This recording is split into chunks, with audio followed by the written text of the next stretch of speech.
Hola. Hopefully, I'm being heard. I always have to use my phone as a test. How's everybody doing? What's up? Let's talk Aubrey Drake Graham. Hopefully, let me double check, make sure y'all can hear me. Hold on a second. I need to make sure I can hear myself.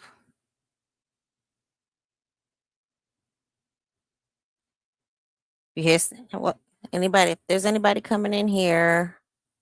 Hey, allegedly in Harmon, what's up? Thank you for coming in and modding. How are you? Can let me know if you can hear me. Hi, honey. Say that.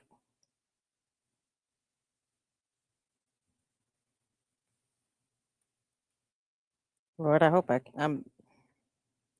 added myself to the stage. Let me see. Okay, you can hear. Okay, great. So we're gonna discuss this these tales of woe by this white woman named Aubrey Drake Graham. So, for those who don't know, I love hip hop. I'm not a hip hop like expert, but I know I kind of know my stuff. A little something something. Hey, Keena, I know a little something something. So, we all know uh-oh, the epic battle of 2024, the rap battle between Drake and Kendrick Lamar, kind of had been brewing for some time, right? So last year, actually, this started more like 10 years ago. Drake took Kendrick Lamar out on his tour. I think what happened is Kendrick kind of saw some stuff, saw himself losing himself and whatever Drake has going on, and he kind of just checked off Drake. He stepped away for a little bit and wanted to step to the side, right, and just do his own thing. But he also came out on a Big Sean verse. There was a song called Control. And if I didn't think it was copywritten by Big Sean, I would play simply Kendrick Lamar's verse because that's all anybody cares about. And in that Control verse, because if you Google it, it'll say Kendrick Lamar Control. You just Google Kendrick Lamar Control, and that's all anybody cares about. So if you just Google Kendrick Lamar, he just basically says, y'all, he names Andre, Eminem, Andre 3000, Eminem, Drake, J. Cole. He says, I love all y'all, but I'm coming for the number one spot. I want to be number one. So that's what started it all. And nobody was really offended. I think Big Sean was kind of offended because because Kendrick came harder than him on his own song, right? And I think Big Sean was kind of offended, but that's neither here nor there. But Drake was the only one who was really, really offended. He really got his panties in a bunch. Hold on, y'all. Just a moment.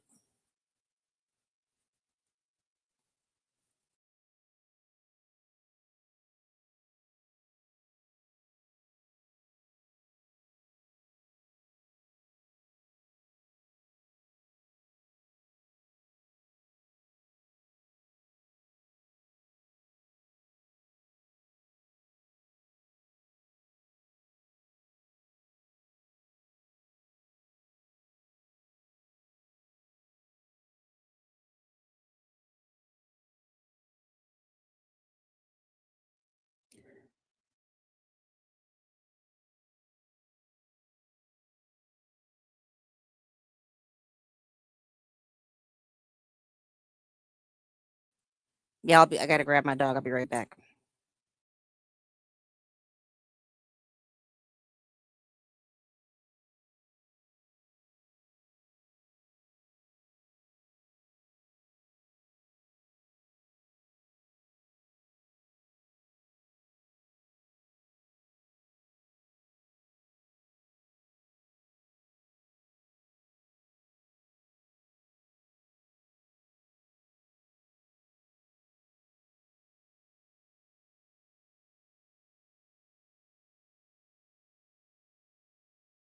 Sorry about that. My neighbor watched my dog for me when I because I had to work in the office today. So I had to grab him. But long story short, okay. So where was I? All right. So Aubrey Aubrey Drake Graham was the only one who got offended because Kendrick said, "I want to be the best. I don't care about what any of y'all do. I'm here to rap, rap, rapidy rap, rap." Right. So the people who like were really really offended were the ones who didn't get named in the song. But ever since that time, and it was like it was like 10 years, like 11 years ago. He's got the zoomies. It was like 10 years ago that this song came out, and Drake has felt a certain kind of way ever since, and he's been subbing Kendrick right ever since, and Kendrick has been subbing back. But finally, it came to a head last year. Kendrick came out on a Metro Boomin and Future song, and he says, "Mother F the big three, it's just Big Me," because J. Cole and Drake called themselves they said, "Who's the big three? Is it K Dot, which is Kendrick's original rap name, Aubrey, which of course is the white woman we're going to talk about in a moment, and or is it himself, J. Cole?" And Kendrick responded, he said, and he said, "Screw that. I'm the best," which is how you're supposed to feel in your job. Hi to everyone coming in the room. Christina Fortunato, how are you? Christine Fortunato. My apologies. So a battle ensued. Drake went ahead and started dropping songs and didn't think that Kendrick was going to respond.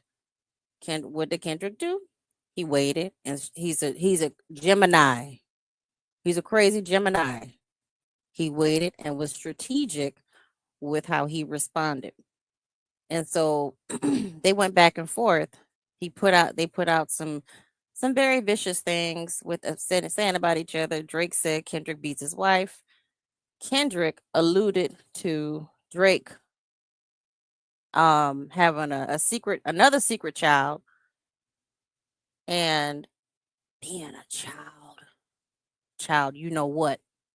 Like, and we have see the thing about what Drake said is that we don't have too much proof. Kendrick's girlfriend, his wife or life partner, has not confirmed that or said anything about that. They look happy, whatever.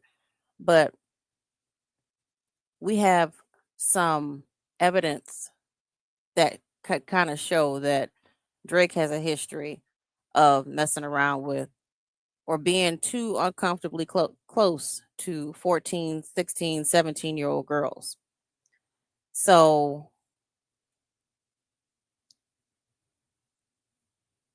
Kendrick put out the slobber knocker of the battle because I think we got like, I think I want to say it's like 8 songs altogether out of this battle. Girl, I couldn't even leave. I was afraid to like put my phone down. It was so intense. Let me tell you. Hey, El Cid. Um, I couldn't. I was going back and back and forth, just like looking at reviews, like trying to break things down, trying to understand. Kendrick raps like old school rapidy rap rap. So I was trying to decipher all the stuff he was saying. He put out one song, "Meet the Grams." It was like a horror movie, and I love that song. Now that's a song he should be suing over. But on a Saturday afternoon here in Las Vegas, Nevada. I was at the puppy store buying some treats for my dog, and I just happened to look down at my phone. In 6 minutes, a song called "Not Like Us" was dropped. And Lord have mercy, did it take over. And Drake, his feelings were so hurt by that song that he gave up. But he gave up rapping, but now he's suing. Now, really quick, I want to go over some of the prior beefs that Drake's had. Nobody sued him. He beefed with Meek Mill. He he whooped Meek Mill's ass and taunted Meek Mill for being Nicki Minaj's like bag boy and all that stuff. He really did go at Meek Mill. He had a song called "Back to Back," right? That everybody was playing, everybody was loving on, he went after Pusha T. Pusha T said some dirt about him and made him become a daddy because Pusha T brought out his son and named his son and named his baby mama, and it was like, well, what now? And Drake gave up then too, but he didn't give up. He so Drake really thought that this was just gonna be easy peasy. That Kendrick wasn't gonna be the the victor in this, but because this Not Like Us song has been so popular, and it's I mean, Not Like Us right now, I believe. Let's just look really quick. Let me see. It stands, I'm pretty sure it stands at like over the music video alone. I'm not going to play it because I do not need copyright strikes. Let's see. Not Like Us. Excuse me. The music video has 242 916,153 views. That's just the music video. The song, let's see. The song itself has 201 views. And Drake's responses to Kendrick Lamar have minimal. So Drake filed defamation lawsuits because Kendrick hurt his feelings by calling him a child, you know what, in the song. So we're gonna go through the lawsuit real quick, and it's not as long, but it's not that long. A lot of this is exhibits. If we can't get through it like really quick, then we'll come back. So he filed. He's not suing Kendrick Lamar for this. He's suing UMG, his record label. Now let's back up for a second. UMG is like the big boss of all bosses when it comes to record labels. They pretty much own the majority of the music, like in the music industry right now. Like, most of artists are signed as through them in some shape or form. UMG, I believe Drake had the highest record deal for a while. There's like almost 400 million or over 400, just about 400 million. He's been the favorite for some time. And where did I put? I got my iPad right here. So let's just look at some statistics. Drake is not suffering. His feelings are just hurt. So if we look at Drake's accolades, Drake has won 5 Grammy Awards, even though Kendrick just won 5 Grammy Awards the other night. He's won 41 Billboard Music Awards, 6 American Music Awards. He has 13 number one hits on the Billboard Hot 100, which is tied with Michael Jackson for number one singles by a male solo artist. He's not hurting. Like, people still love him. He's currently out on tour in Australia. People still love him, but his feelings were hurt so bad by this song that he sued in a damn rap battle. So, Aubrey Drake Graham, a Canadian mixed race, mostly white woman, is versus UMG Recordings, filed in the United States District Court of Southern District of New York. Plaintiff Aubrey Drake Graham, Drake or plaintiff, through his attorneys, brings his complaint against defendant UMG Recordings Incorporated, not Kendrick Lamar, the person who came with the accusations. He's suing UMG. So Lucien Grange, Drake was best friends with Lucien Grange's son. Lucien Grange is like the big boss too of UMG. He is the one that makes the decisions, and he was saying how much he loves Drake, and Drake can get whatever he wants. We open up the budget for Drake, and Drake is mad that he don't love me no more. A quote introduction. A single lie can destroy reputation excuse me. A single lie can destroy a reputation of integrity, and while it takes years to build a reputation, it can be ruined in 5 minutes. Sir Lucian Grange, CEO of UMG, March 25th, 2024. In the middle of the night on May 7th, 2024, an armed group of assailants drove up to the Toronto house in which Drake and his family resided. Drake was inside. The car stopped in front of the residence. Someone yelled, F Drake, and at least one gunman began to open fire. One bullet went through the security gate and hit Drake's front door. Another bullet struck and wounded a security guard who was also one of Drake's friends. While the car drove away, Drake and others in the house summoned help for the security guard and did everything possible to keep him alive. During the nearly 30 minutes it took for the ambulance to arrive, Drake and others labored to keep the man alive by applying pressure to the gunshot wound with towels. Blood was everywhere. After the security guard arrived at the hospital, surgeons worked quickly to remove the bullet, stop the bleeding, and save his life.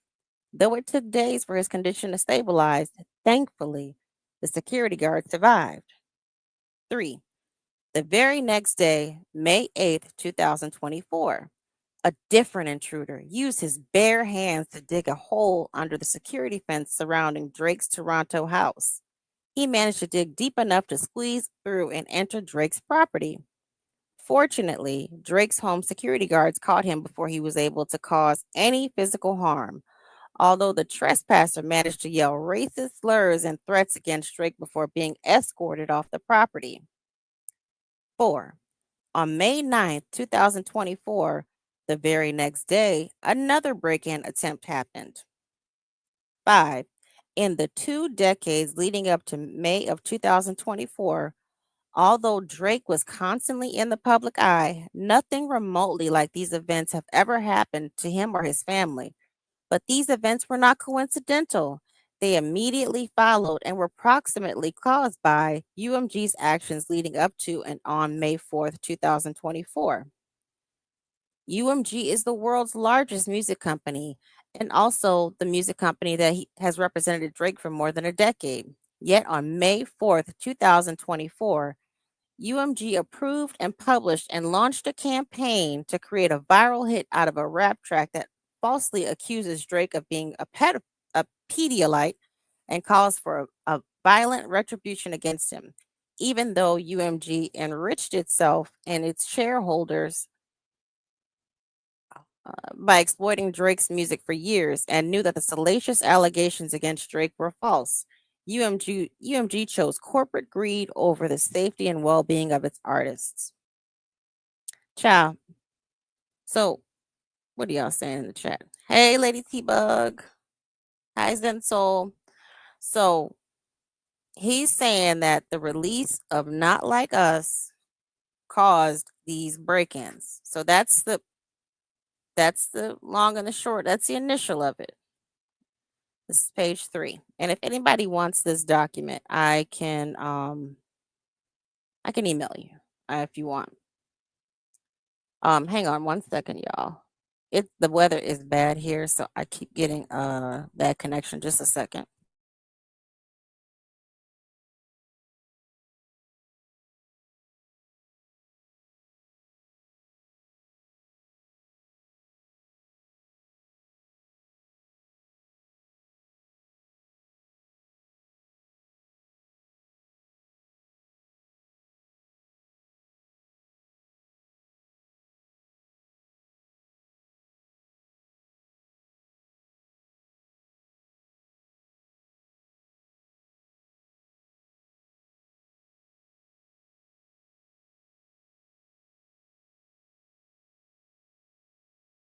I'm back. Okay.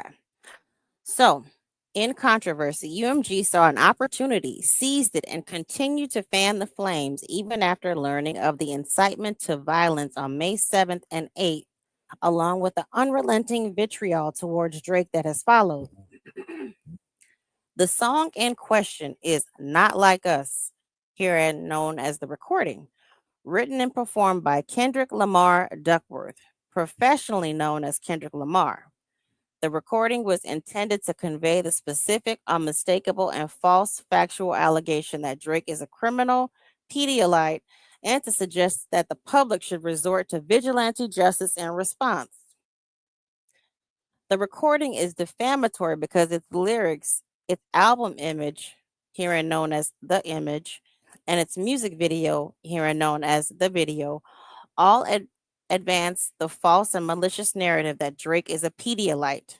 The lyrics repeatedly accuse Drake of engaging in criminal acts, including by calling him a certified Pedialyte and a predator who needs to be placed on neighborhood watch. Which, hi, 14 plus one. Let's see. I didn't miss anybody. So he does not directly say that Drake is a certified Pedialyte. He talks about Baca, which is his friend who does have a weird case. Why is he around? And if you look up Baca Not Nice, Baca, he says that directly after he says Baca got a weird case. Why is he around? And let me actually let's see. Let's look up Baca Not Nice.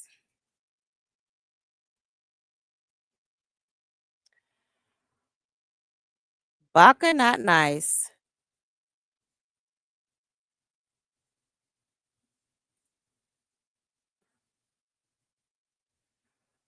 was arrested for allegedly forcing a 22-year-old woman into selling herself. Just saying. I mean, there's other stuff too, but that's just me. Hey, only me 23. Okay. So, the image was designed to reinforce and in fact reinforces that accusation by depicting Drake's actual Toronto house covered in the icons that are known to be used by law enforcement, as well as public safety applications like Citizen to identify child blank offenders' residences online. The video bolsters the same message, for example, showing images associated with blank trafficking and juxtaposing the game of hopscotch with lyrics accusing Drake of trying to strike a chord and it's probably A minor. Listen, it's it's symbolism. It's, get down. It's symbolism, okay? I mean, take it how you want to take it. You have to prove it though. The lawsuit is not about the artist. This lawsuit is not about the artist who created Not Like Us. It is instead entirely about UMG, the music company that decided to publish, promote, exploit, and monetize allegations that it understood were not only false but dangerous. They don't know that. Drake does have allegations of him paying off somebody for, for doing bad stuff. Zenso, yes. Yeah, let me pause for a second.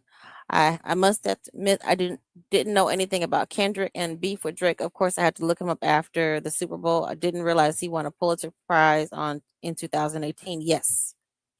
He's a writer. I mean, he's a serious writer like Tupac.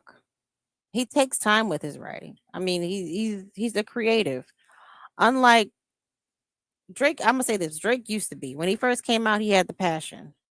Now he does not have the passion, and we're gonna get into that. We're gonna get into that. Like I'm gonna get into that because I did like Drake, but Drake is what happens when you give a nerd money, like a mean nerd money, especially a Scorpio nerd.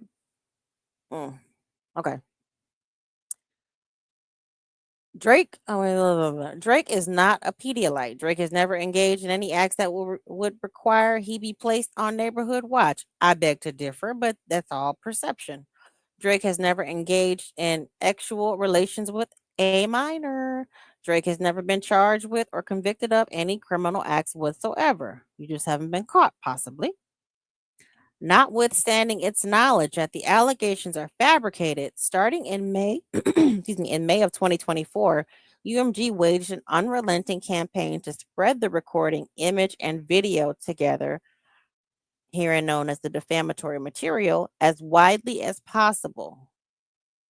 UMG did so because it understood that the recording's inflammatory and shocking allegations were a gold mine. Now, let's go back.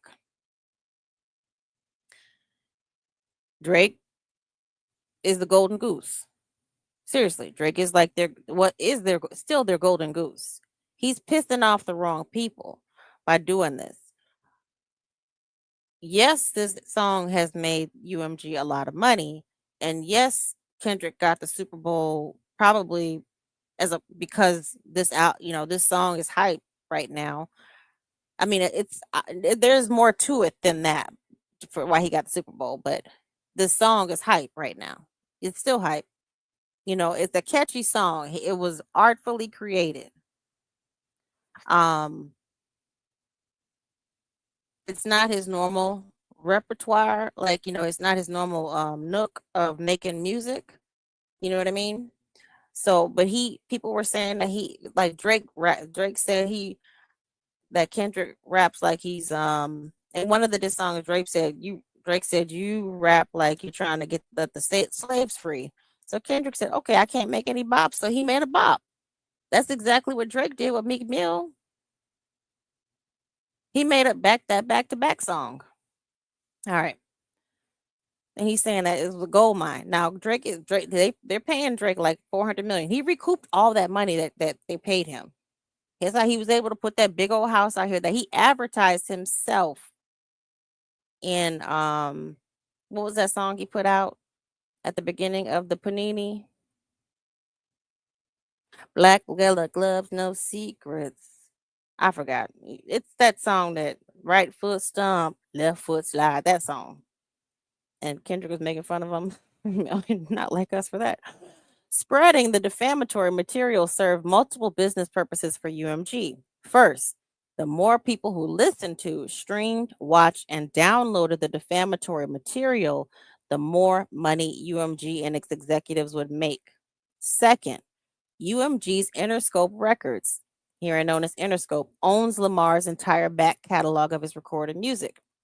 The leadership of Interscope had every incentive to prove it could maximize Lamar's sales only after recently persuading him to enter into his own direct license for a limited recording commitment of new music.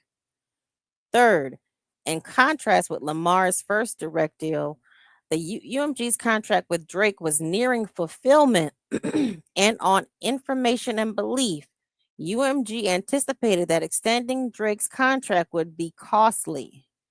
By devaluing Drake's music and brand, UMG would gain leverage to force Drake to sign a new deal on terms more favorable to UMG. That's the game, bruh. That's the game. You can't sue. I mean, he's saying this, but he has back history, so he knows like how they move and how they maneuver. And not to bring like ethnicity and religion into this, but I think Drake I'm not gonna say it. Let's just put it this way.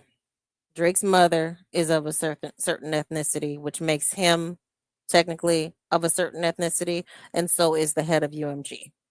Just put it that way. UMG's campaign was successful.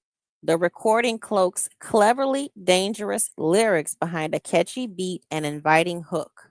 Same thing Drake is doing. I mean, that's what Drake did with his rap songs, with his beef. Hi, always loving life 804 and Zenzo. I don't know if I spoke to you. How you doing? Capitalizing on these attributes, UMG used every tool at its disposal to ensure that the world would hear Drake like 'em young.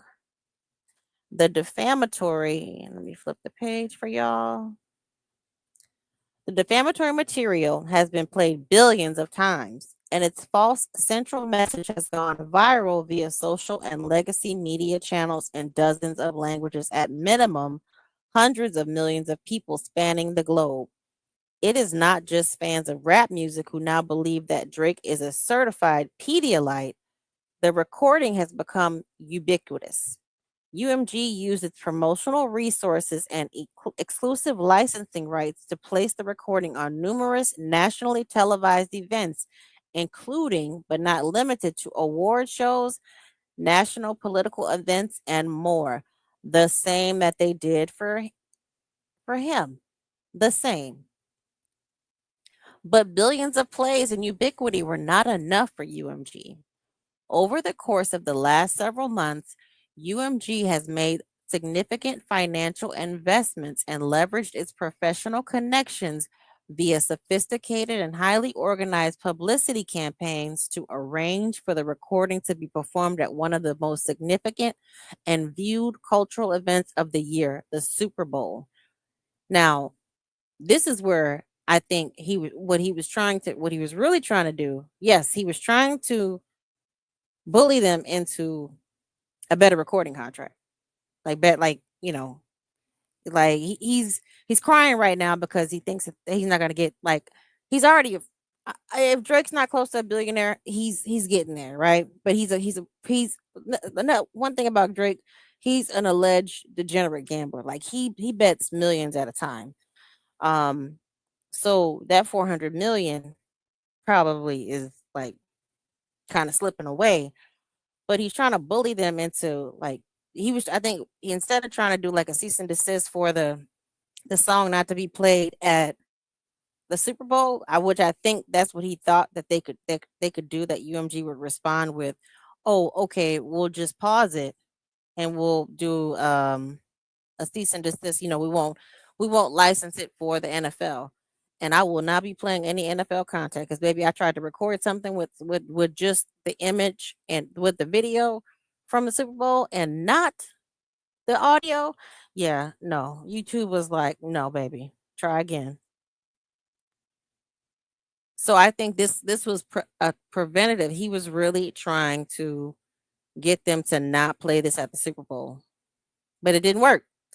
And Kendrick didn't even perform the whole thing. He just he smiled at the camera, said Drake, cheesing. All right.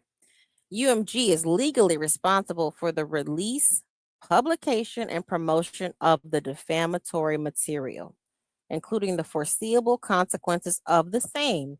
UMG's business is to possess the exclusive rights to reproduce, to distribute, and to license music, including over the internet. In other words, it is only with UMG's explicit approval that the defamatory material could have been released in the first instance and later streamed, shared, performed publicly, and exploited by content creators on TikTok and Instagram. The same thing. Well, okay. So UMG is very protective over Drake's music, right? So they will not like let people do stuff with Drake's music. But because Kendrick kind of held back on uh he basically released the copyright. So a lot of people were able to react to it. He got it out there. It was strategic. If Drake would have negotiated that, you know, like I mean, he played the game. Again, once again, he played the game. All right. UMG's campaign went well beyond the traditional music company playbook. Indeed, UMG has unleashed every weapon in its arsenal, including on information and belief, certain practices that are unlawful. Did I flip it right? Okay. Certain practices that are unlawful. In a memorandum to staff reflecting on highlights of 2021, Sir Lucian Grange, Drake's ex rich baby daddy, as Kanye West likes to call him. Which hold on, let me pause for a second. Hey Ebony, how you doing? Miss E, what's up? I want to highlight your comment. Hey Nesto, Shackle, Shuffle, Walk of Shame. It was still a little disrespectful. I hope Drake was surrounded by loved ones because baby, I know he felt that when he made eye contact and said his name, Drake. You know what? I do because I do have empathy. I know it hurts. I know it hurts to be demolished like this, but he should have Kendrick. We're gonna get to why I kind of like don't I feel sorry for Drake, but then I don't feel sorry for Drake because he starts a lot of stuff, and then he goes after what he does is like he likes to pick on the guys through their women. Like he'll D he starts beef by, okay, I'm gonna date your ex, the one that you had a real bad breakup with, or I'm gonna post a picture. I'm gonna post a picture of your wife on my Finsta page. And if you guys don't know what a Finsta is, it's your fake Instagram page, like your sneaky page that you like to troll with. That's what Drake does. So Kendrick warned Drake in the beginning. We don't have to, we can keep it professional. This is a friendly fade. We can keep it that way. I know some stuff about you. So let's keep it cute. Let's not fight. Let's not take it too personal. But what did Drake do? He mentioned Kendrick's baby mama and said he was trying to rap like he was trying to get the slaves free, and Kendrick took that personal. All right. Yeah, Drake will throw a rock and hide. He'll throw a rock and hide his hands. Like what? All right. Okay. Sir Lucian Grange, Drake's rich baby daddy, like Kenny Lamar calls him, remarked that it's harder than ever for artists to break through the noise. As for example, 60,000 songs are added to Spotify every day. UMG made sure that Not Like Us broke through that noise. Not Kendrick didn't. Kendrick didn't do it on his own. He didn't just make a good song. For one, UMG took the unprecedented step, contrary to its internal practices, to remove the recording's copyright restrictions on YouTube and Twitch, thereby whitelisting the recording to ensure content creators would republish it broadly, which he did. He did do that. On information and belief, UMG and its agents further put a thumb on the scale by covertly offering financial incentives to third parties to deceptively stream the recording on streaming platforms, to play the recording on the radio, and to otherwise promote and endorse the defamatory material, all without ever publicly disclosing the payments. Now, this he would have to prove. I want to see proof of this. But this is the same stuff that they did for Drake. This is the same, like how Drake knows this is because they did it for him. So you can't get mad now that you're not Candy Boy anymore. You're not the sweet thing anymore. Someone came through and he's better than you. He's more strategic than you. Drake is a sneaky. He's like a Cheshire cat, but Kendrick's he's the boogeyman. These actions not only spread and further ingrain the defamatory statements in the minds of the public, but deceive consumers and harm Drake economically. Prove it. Predictably, millions of people who listened to the recording or saw the image and video believed the defamatory material to be true. UMG has previously published Lamar's song Euphoria, which was also widely understood to be targeted at Drake and which stated, "Don't tell no lie about me, and I won't tell truths about you." As voluminous public commentary confirms, the average listener or viewer has understood the defamatory material to reflect the truth rather than art or hyperbole. In the words of one commenter, now everybody believes that Drake loves, what, to children.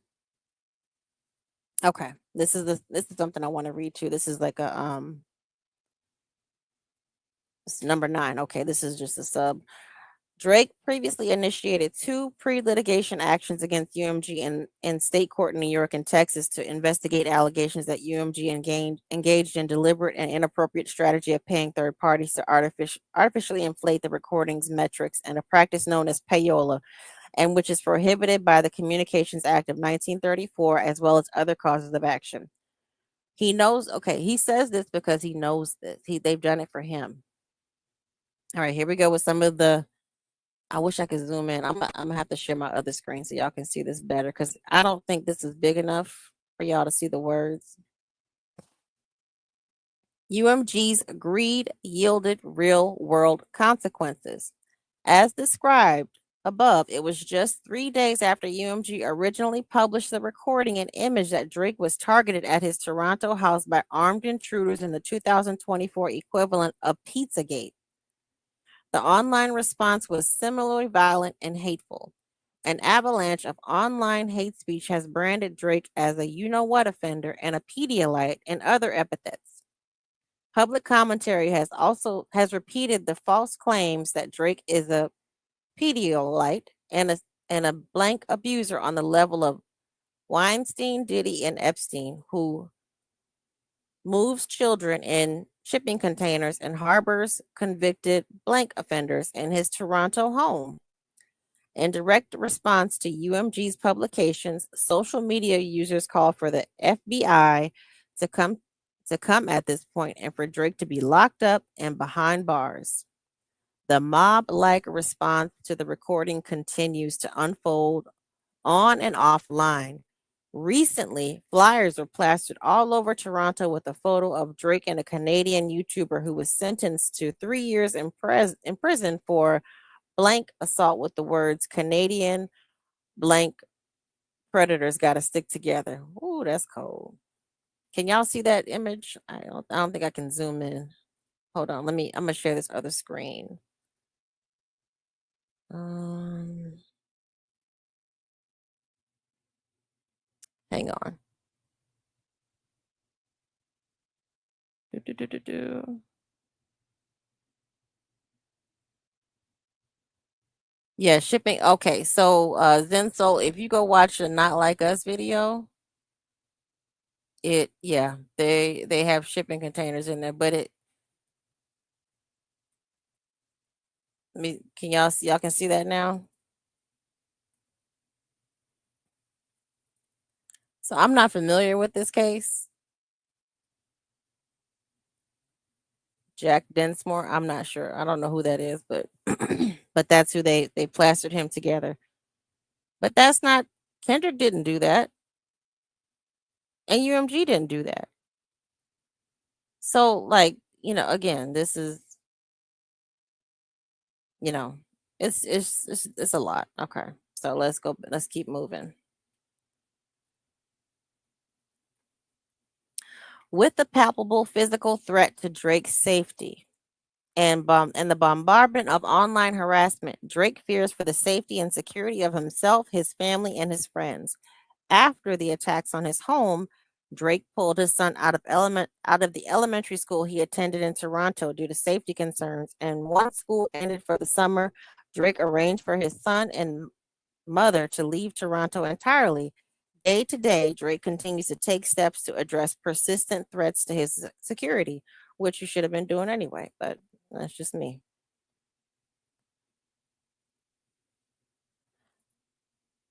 And Miss E, I hope it's not true, but Hollywood has been so off the chain lately. You never know. I There's some truth to it. Like y- again, the stuff with like Millie Bobby Brown. Millie Bobby Brown is, if you anybody watch Stranger Things, right? Millie Bobby Brown is the young. She's now a young woman, but at the time she was a little girl, like 14, playing the main character, one of the main characters, 11, and Drake just had to meet her. Drake Drake just had to meet her, and like they became friends. And then she's like on doing an interview saying she talks to Drake about boys. Mind you, this man was like in his 30s at the time.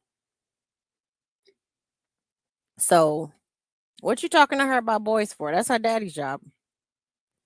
Even the babies love Kendrick. My grandson makes me play Not Like Us on repeat. He's so true. Yeah.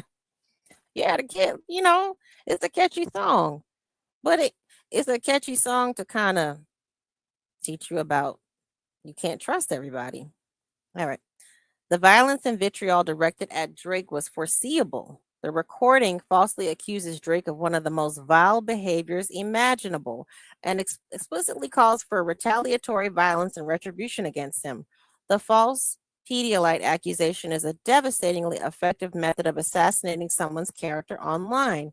When spread virally, the accusation can destroy an individual's reputation and brand in a matter of days.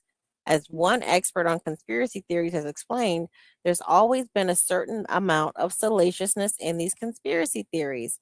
And if it involves children, people immediately just lose their mind, even if these children don't exist. If you just put the suggestion out there, it grabs a hold in a way that is difficult to dislodge, which is true. So when you get that charge or you get that on your jacket, it's hard to knock it off. I will say that. I'll give them that. UMG understands just how dangerous these kinds of false allegations are. Indeed, when it comes to allegations against UMG and its executives, they have not hesitated to take legal action against their accusers. Just last year, UMG and Sir Grange were accused, in their words, without the slightest factual basis of aiding and abetting Sean Combs in criminal blank acts. We all know about Diddy. Moving to dismiss the complaint against them, UMG and Sir Grange argued that the accusations were offensively false allegations of criminal behavior that would be libelous per se if not contained within a legal filing.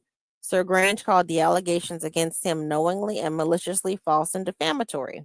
Sir Grange also explained that a single lie can destroy a reputation of integrity, and while it takes years to build a reputation, it can be ruined in 5 minutes. That's the beginning quote of this lawsuit.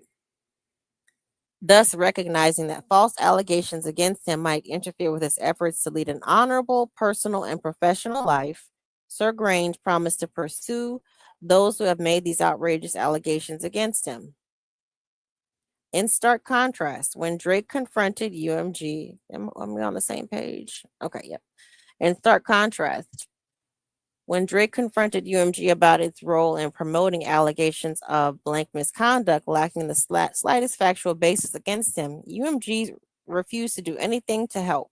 Instead, UMG continued to republish and promote the defamatory material, even after Drake had unequivocally denied the allegations in public and had communicated that in private to UMG. Drake informed UMG of the tangible harm that the publication and promotion of the recording had caused him, including violence, threats, reputational and financial damage, and more. Yet UMG still chose the money and over the safety. Let me flip the page for y'all. And well-being of its artists, notwithstanding its public commitment to behaving honorably and with honesty and setting the right tone in all that we do. Now, I must speak to everybody. I said hi to Ebony. Hey Aries one. Hey B Williams. So I want to say this. In one of the earlier Drake responses to Kendrick, after he said, after Kendrick came through on the Future and Metro Boomin song, and he said, "After Big Three, it's just Big Me." Drake said, "Talk about me liking little girls. He's like, I'll give you one." He said, "Talk about me liking little girls." He said that. He put the information out there. And what Kendrick picked it up. It's like, thank you. I sure will. Thank you. I'll do a little research, but thank you for that. You thank you. But it was already out there. Many months prior to filing this litigation, Drake attempted to address these claims privately with UMG. Drake believed, per Sir Grange, that UMG's leadership should be held accountable for the decisions we make and how we conduct ourselves. And UMG purports to care about threatening and abusive behavior indeed. UMG's code of conduct notes that harassment can take different forms, such as speech that is threatening or abusive, and declares that violence, threats, and physical intimidation are not tolerated at Universal Music. Because we all share the responsibility to make health and safety a constant priority. Yet in response to Drake's concerns, UMG responded that Drake would face humiliation if he brought legal action, which he did, presuming that the public would be unable to understand UMG's role in exploiting and profiting from this dispute. UMG's posture as the world's largest music company was that it is untouchable, which kind of are. They're not. I won't say they're untouchable, but Drake's going up against a monster. Excuse me, y'all. UMG's response to Drake was especially perverse, given that it was perfectly willing to sue to protect its own interests when it believes that doing so will protect its property. UMG is engaged in the business of acquiring, administering, licensing, exploiting, and otherwise monetizing the music of its artists, including Drake, and it does not hesitate to file lawsuits when doing so suits its financial interests. This lawsuit is necessary and appropriate because UMG has repeatedly defamed Drake while exploiting and monetizing his work. which he signed for. Hey, Mona C. Hey, Bank. I, B. Williams, that's a good point. How was UMG supposed to help? Like, just take down the song, make everybody forget? Just like, hey, you're right. We're going to take down the song, Aubrey, and we're just going to tell the public you forget every single thing you've heard. Erase it from your memory or we'll sue you. If we hear anybody say not like us, it's a lawsuit. And we're gonna sue the pants off every single content creator who reacted to it. I mean, seriously. Hey, honey, say that. So how was you? That's a good question. How was UMG supposed to step in? Like pull it down? No longer. I mean, I could see them no longer licensing it. You know, just saying, okay, all of the money that we've collected from it, that's enough. Um, Kendrick's not allowed to perform it anymore. But why isn't he suing Kendrick? Kendrick is the one who wrote and I'm not saying he should. I mean, sir, you stepped into a rap battle. You told the man, come on. Why you waiting? No, don't back down now. I mean, like I'm quoting lyrics from his song. Like he's like, no, don't back down because Kendrick was taking like like he took 13 days to respond to Drake's two. And then Kendrick wouldn't stop dropping until Not Like Us came out. And then Drake came out with a song right the day after Not Like Us. And it's like, oh, you burnt out. You got this burnt out. You just gonna keep dropping. And you talking about you got 5 more in the clip. Like, yes, I do. You asked me to drop. And so, hey, it's complicated. Yes, I do. I'm gonna keep dropping. So you asked for this. We're gonna do this. But that's a good question, B. Williams. How was UMG supposed to actually help? Hey, Chick-fil-A gal. So 23. And at this point, like monetizing his work, that's the whole purpose of them signing you. You know, everybody wants to gain money from this, not just UMG. He signed. Drake had a $400 million deal. He earned all that money back like quickly, and now it's time to negotiate. And he probably wants a billion. I'm assuming he wants some crazy number, but what do you think they're gonna do now? They'll give me. I mean, they're gonna let me put it this way. UMG is going to negotiate with him. It's just gonna be very contentious because Drake had UMG in his back pocket like that. Kanye wasn't lying when he said that Lucien Grange is his rich baby daddy, but Drake crossed the line with this, and I'm sure they laughed at him when he said, "I'm going to sue," because his panties were too tight that day. With his own record label having waged a campaign against him and refusing to address this as a business matter, Drake has been left with no choice but to seek legal redress against UMG. UMG may spin this complaint as a rap beef gone legal, but this lawsuit is not about the war of words between artists. This lawsuit involves no claims against Kendrick Lamar or any other artist. This lawsuit involves no claims against Kendrick Lamar or any other artist. Instead, it is about UMG, the publisher and exclusive rights holder of Kendrick Lamar's music, as well as Drake's. So this is kind of like you have beef with your coworker, you go to HR, you're going to sue HR. Because like you were inappropriate first, right?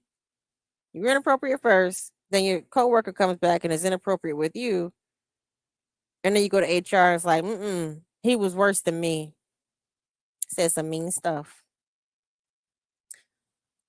All right, and its malicious decision to publish and promote through covert means false allegations about Drake that UMG knew were false, explosive, inflammatory, and certain to result in both vitriol and substantial harm to Drake's reputation.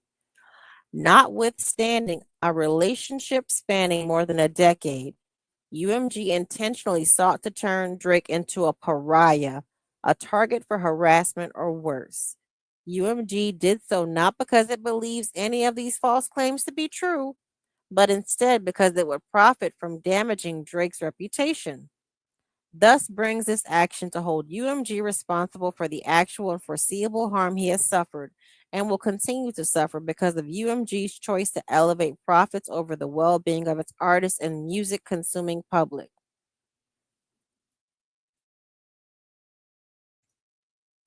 Let me speak to everybody who is coming in. Hey, Leo lady, how are you?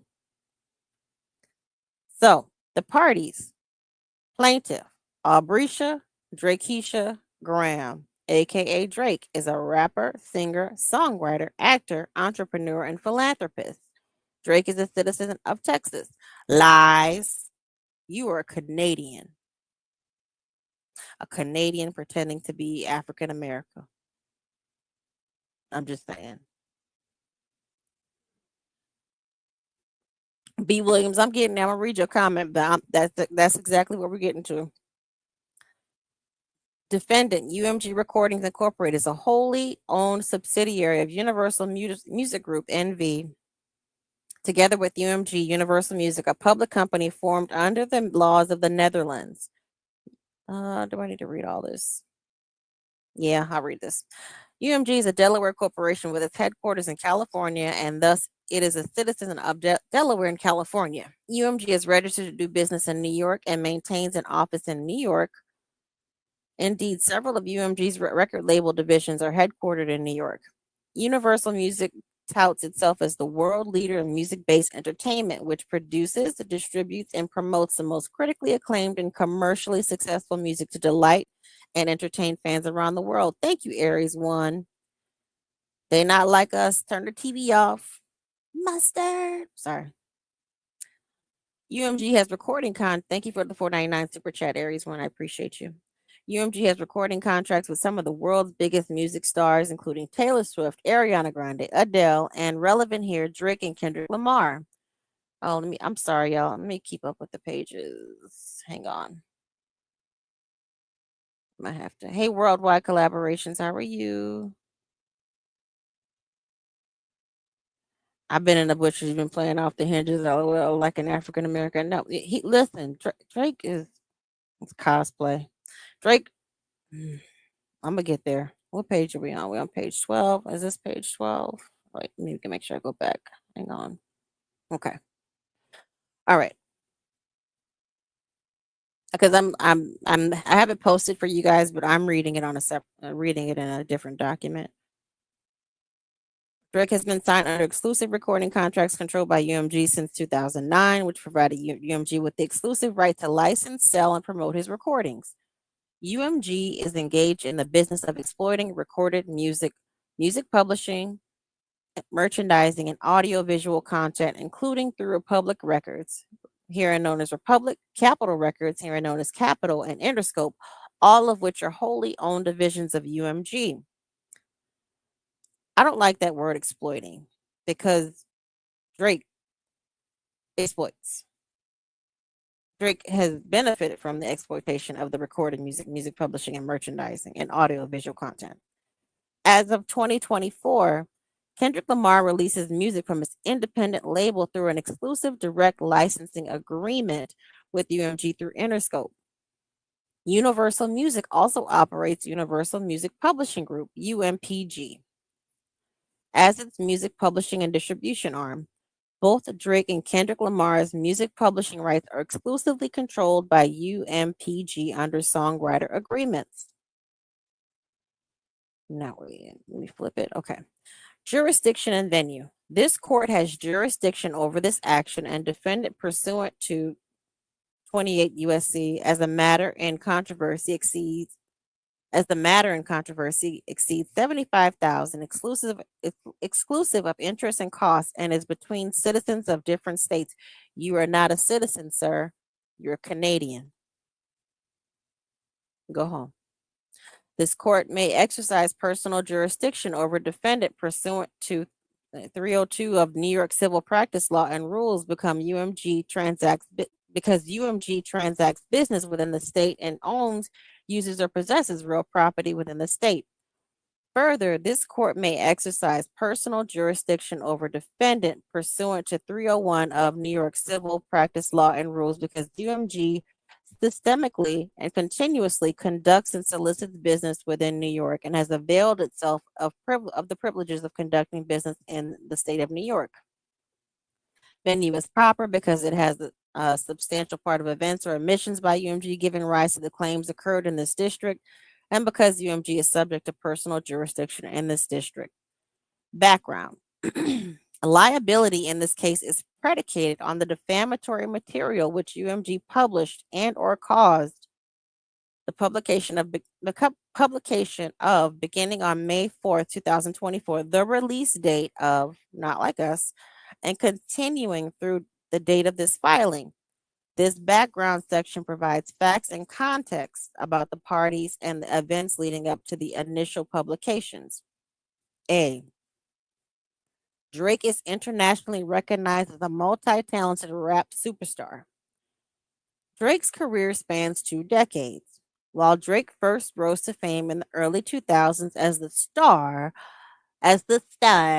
of hit Canadian teen drama television series Degrassi: The Next Generation, the rapper Drake is now known worldwide. Drake is one of the world's best-selling music artists of all time. Some of Drake's big sorry, I gotta take a sip. Hang on. Some of Drake's biggest hits include Hotline Bling and One Dance. I have never heard One Dance. Now, Hotline Bling, I ain't gonna lie, that was my jam. Between 2010 and 2024, Drake released 8 studio albums with more than 170 million albums sold, including 244 million singles sold. Drake has 13 number one hits on the Billboard Hot 100 chart.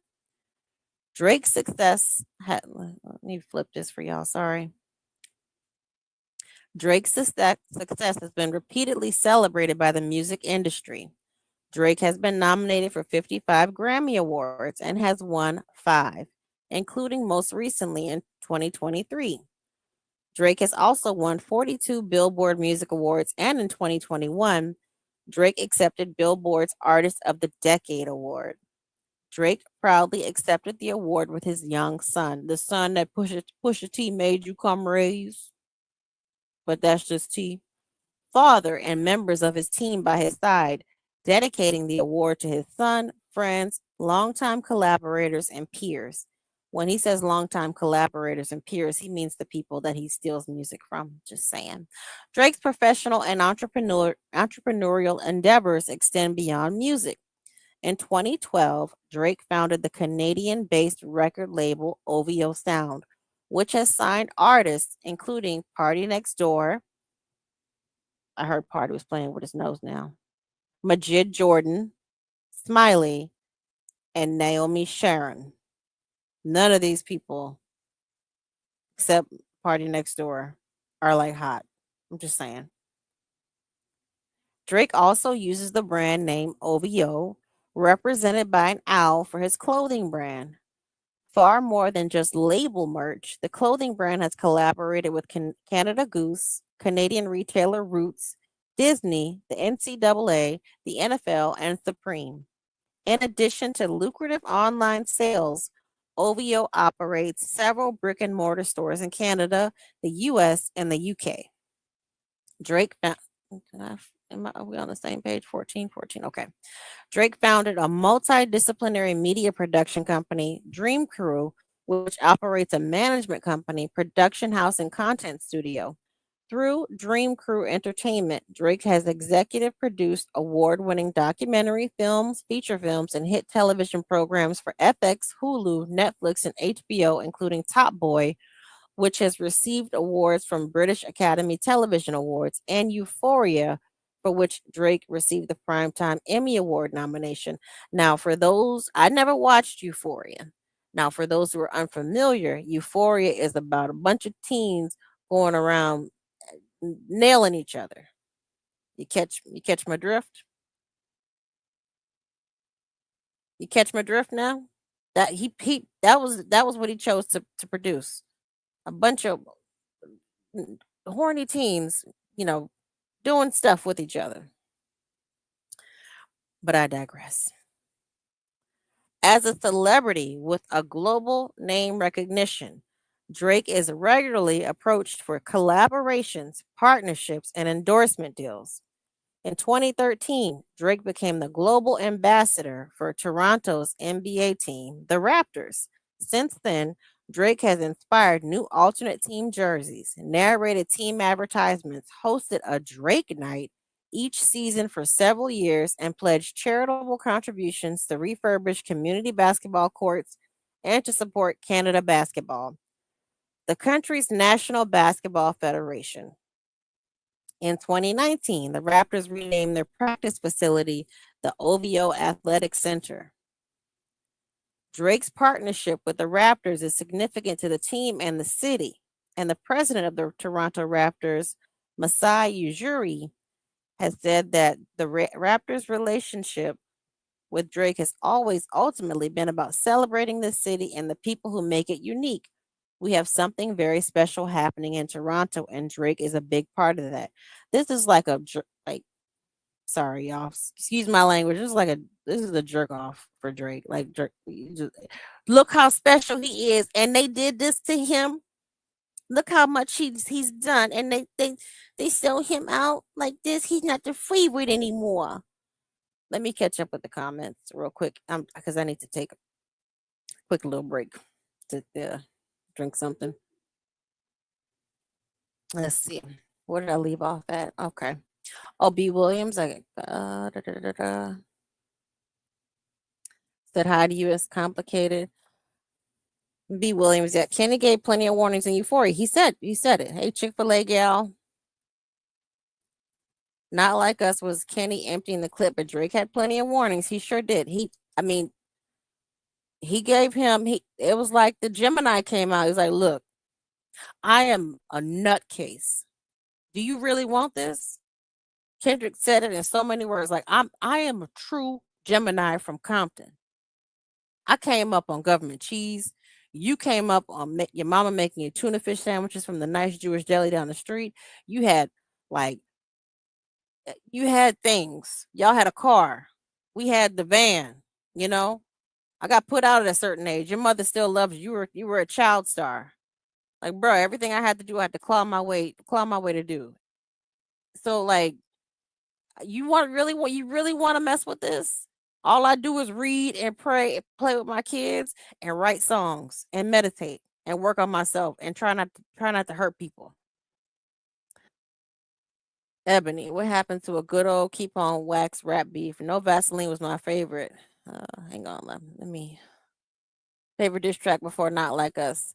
Mine is still always gonna be Hit 'Em Up. B. Williams, Drake, he should got a ball spot in crow's feet. Now he aging like spoiled milk. Baby, I'm gonna get to that. He is looking rough. He is looking. He Kendrick made that boy cut his hair. And if I showed y'all, yet the other day he had on some turquoise boots and not the real cowboy boots, like some foam turquoise boots with some yellow shorts and a white shirt out down there in Australia. So what in the world, Kendrick? You ought to be ashamed of yourself how you whooped that boy's ass. B. Williams, no, Drake wants favoritism and privilege. This is the music industry's MO. He just hates it is him who's in the hot seat. Yeah. Cause again, like you go like he's beef with several people. Like he beefs with a lot of people, but he always plays that little trick where he can get to your girl. He can get to your ex girl or whatever. Or he can go, go through your girl. And he tried it with Kendrick's girl. And that's like I said, that's when Kendrick was like snapped off on him and said, stop while you're ahead. You're not built for this. Don't make it personal. I'm just going to show you I'm better than you. And Drake takes it personal because he is not like us. He is not Drake. Okay, let's just say it. Drake, he emulates what black Americans are. He puts out a persona of what he thinks black people are. Even the gangster black people. He puts out that persona. He just takes different styles, and he's been doing that. He uses our women, like he uses them up and then wash, and then like it's like wash, wring them out, and then just hang them out to dry, wet, soaking. Like it just it's sad. Yeah, Ebony, he bought a house in Texas. Thank you, B. Williams, and thank you again, Aries One, for the 4.99 super chat. I read yours in worldwide collaborations. Drake Keisha got a personality disorder. I've been saying this for years. He is mentally off. I think the again when you give like a nerd some money and some attention and some girls, it goes to their head. He's a nerd. And it's okay to be a lame. Just be a lame. Go back to singing Drake. I like singing Drake. What's my song? Uh F that nigga that you love so. Oh, brand new was my jam. I used to play that on like repeat. I made my people mad. I think he's been playing a part for too long. Yeah. Aries One, Drake faked it until he made it. He needs to stay in his lane. He really does. Lady T Bug, he signed a slave contract and he's mad, but he's that he can't sign another one. He knows that they have the money. I'm like, what if you're so mad that it's time to resign? They're already giving you 400 million. Why not take it and just go so not solo, but like sign you do your own. He has enough status to where he can just be independent. Why do you need to do this? This just this is like taking a this is he's coming in we built rap, right? Us black people, we built it. Now there are people who have contributed to it and I appreciate them and I love like Eminem. There's many people who contributed to it um who are not black, but let's keep it real. We built it. We made it popular and they emulate our style quite a bit. And he's coming in like basically saying, no, you can't have freedom of speech. Only I can have freedom of speech. And it does sound like a colonizer. It's like, you do it my way, my way. And he switches it like he's weird. Lady T Buck, I deport Drake. You gonna call them people on them? The music industry does exploit artists. However, I think Drake was able to do the same with other artists, so he thought he was above the other lowly artists, which he currently does with the OVO artists. That's why nobody ever popped off. Hey, who's Houston Foodie? Toronto goes hard for Aubrey. He should stay there. Yeah. I've heard people sing One Dance B. Williams, but I've never heard it myself. Oh, that was he's speaking patois? Good job. Sometimes worldwide collaboration, sometimes they should just keep quiet on all this shit because it's going to strike them in the end. Yeah. Yeah, Serena Bus came out with her Crip Walk. And Drake in one of his diss songs. Like Drake has been dissing his ex girlfriend. He keep dissing Rihanna. Rihanna ain't paid him dust. Rihanna paid him dust. She left him alone, and he's still trying to diss her. And now she had babies with ASAP Rocky, and that was just like I just thought I was gonna have. He thought he was gonna have babies with her, and she's like, no, I mean, you cute. We have fun, and he talks bad about her, saying that the sex was bad and all this stuff. It's like he uses up our women, like black women, like we're just things, we're just objects, and he tosses us to the side. And then if these women who are successful in their own right go do something else, then they're not supposed to move on because I gave it to them. Because those they're nothing. They're nothing. Johnson probably burned everything it touches. Yeah, and with Serena Williams, he called her in one of these diss songs last May. Yes, I want to say it was May or April.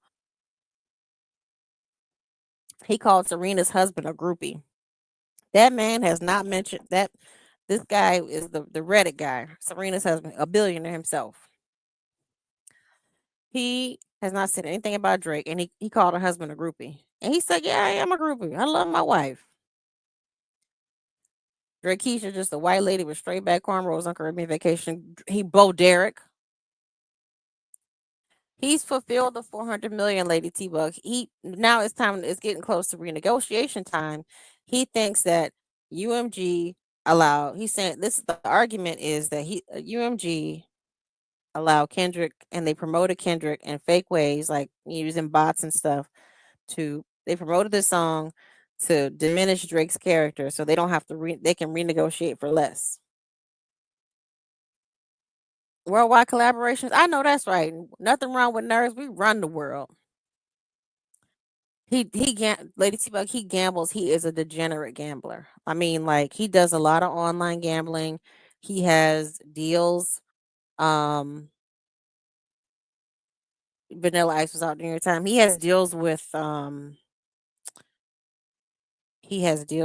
can't remember who, but he has deals with a lot of with various gambling online places, and he promotes that. Like he's promoting that to the kids.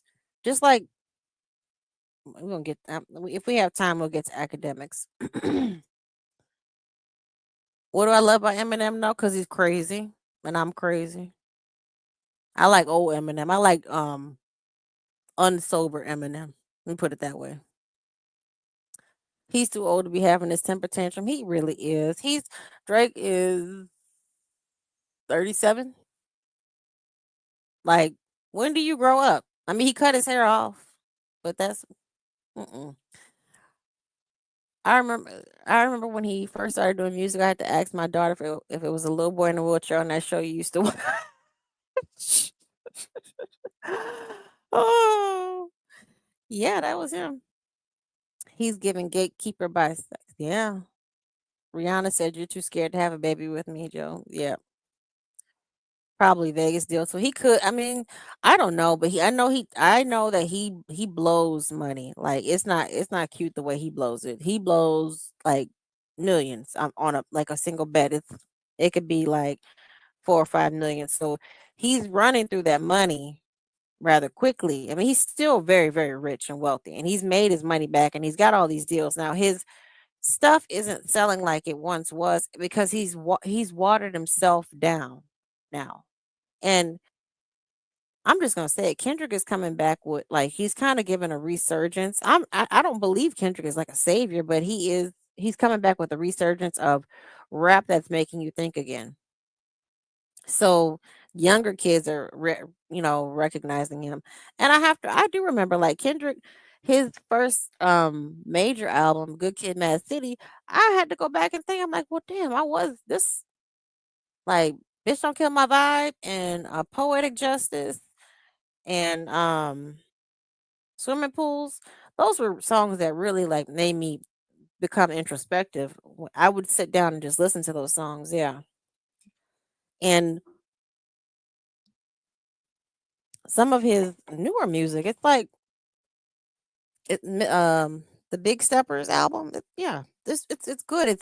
It's a new. It's not new, but it's something that we need right now. And people are sick of that Drake shit. Like you don't want to hear. You just don't want to have a party all the time. When do you grow up and change? When do you grow up and change the way you think? And you know what? Some mumble rap is like, okay, I just don't feel like thinking. I just want to hear some caca. I need to shake my booty a little bit. I just want to clean. I need something to clean up to. That's great. But I don't. I think the last Drake song. Oh, I did listen to that. Girl, the stuff he was trying to put out. The stuff he was trying to put out after the beef, and he was saying that it was a spoof, like Wagwan Delilah, just trash. He doesn't. There's no thought into it. All right, let's continue. Drake's philanthropic efforts have received almost as much attention and praise as his music. Drake has a history of making generous donations and going on charitable sprees in the communities where he shoots music videos and appears on tour. He's talking about that one music video, or he giving out money. Through his charitable giving, Drake has supported public schools and nonprofit educational programs, community development organizations, and homeless shelters, hurricane relief efforts, and various individuals in need, including college students, grieving mothers, patients in need of surgery, and fans in dire need of financial assistance. Drake also focuses on giving back to his community in Houston. What community? The niggas that's sticking you up for that cut of Whatever you earn, God bless, but okay. Including by providing much needed financial assistance in the wake of Hurricane Harvey. Well, if he did do that, God bless. Okay, thank you. As UMG knows and has understood at relevant times, Drake has never been indicted for, charged with, or convicted in committing any crimes whatsoever, much less sexual crimes or any crimes against minors. B. UMG is a music industry giant. In its own words, UMG is the world leader in music entertainment. UMG is engaged in the business of acquiring, administering, licensing, exploiting, and otherwise monetizing a catalog of copyrights containing musical compositions and sound recordings. UMG controls almost a third of the music people listen to in the developed world and sizable portion in the developing world. In the music industry, let me flip the page. Sorry, y'all. Here we go. In the music industry, control over a particular single album or other collection of works is governed by various contracts, including traditional recording deals and distribution, publishing, and licensing deals. In a traditional recording deal, a record label typically retains exclusive rights to an artist and the artist's recordings, and the right to re-recording the compositions embodied therein for a specified period of time. The label pays in advance for the artist's recordings and royalties and finances the provision of services to the artist in areas such as production, promotions, marketing, and distribution. That's a record deal, pretty much. A distribution deal differs in that it generally allows an artist to retain ownership of his recordings and grants the record label the exclusive right to sell, license, and distribute the recordings in certain formats, example, digital audio and physical phonograph records, for a specified period of time.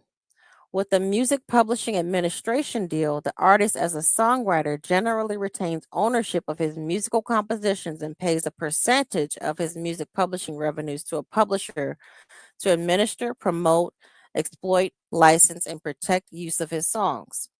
A 360 deal, also known as a master contract, is the most comprehensive. It encompasses the traditional rights granted in a recording deal, but also provides the record label with control over or a passive income stream from merchandising, touring, endorsements, and other ancillary ventures the artist may undertake. So, I think this is what Drake was under, but we'll see. Let's look at it. I think Drake was on like a major 360, like a big, like, you think you give somebody $400 million, they controlled his image, everything that he did with that image. You know what I mean? Once Universal Music owns the recording, distribution, and or publishing rights to a work, it exploits that ownership through licensing deals with third parties. UMG licenses music to hundreds of retailers around the world. These licensing deals allow third parties to legally use a recording, a musical composition, or portions thereof.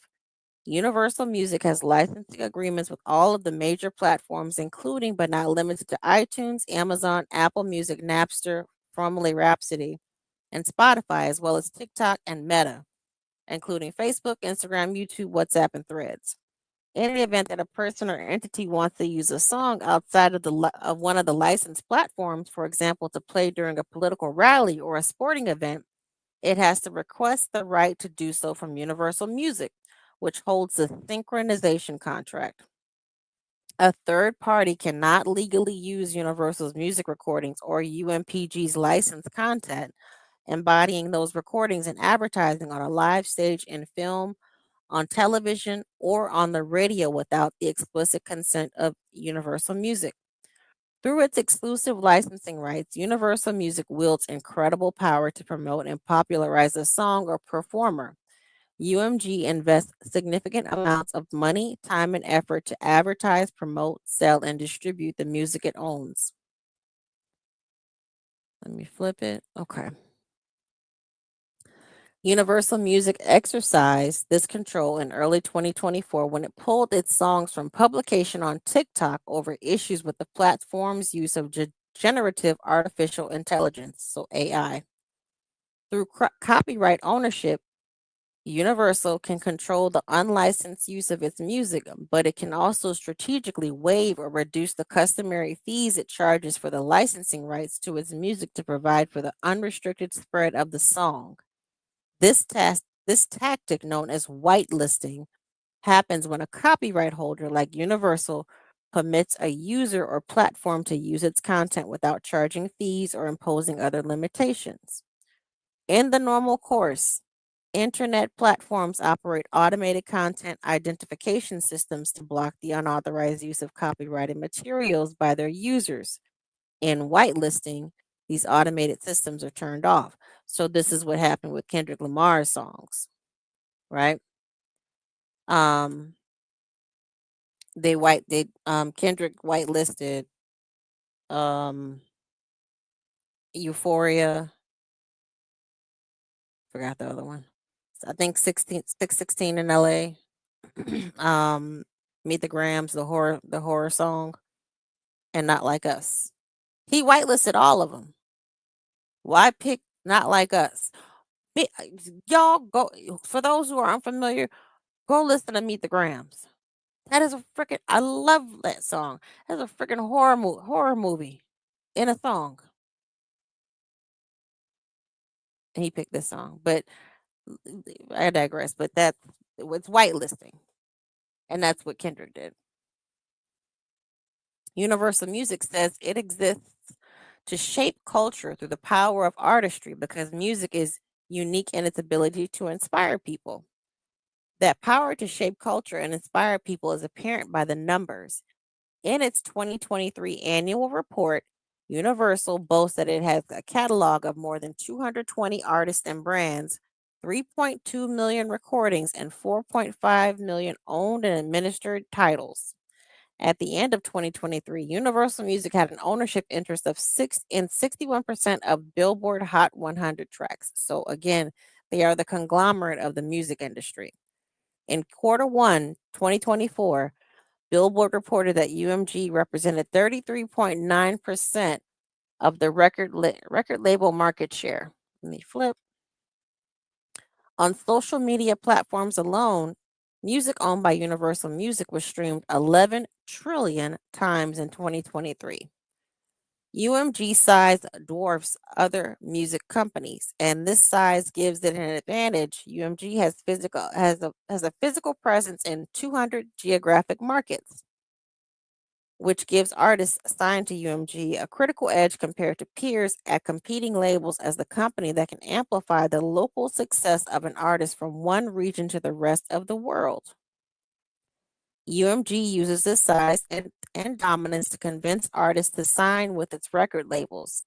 Because of streaming, it is more of an uphill battle than ever before to capture the audience's attention amongst the sea of other songs.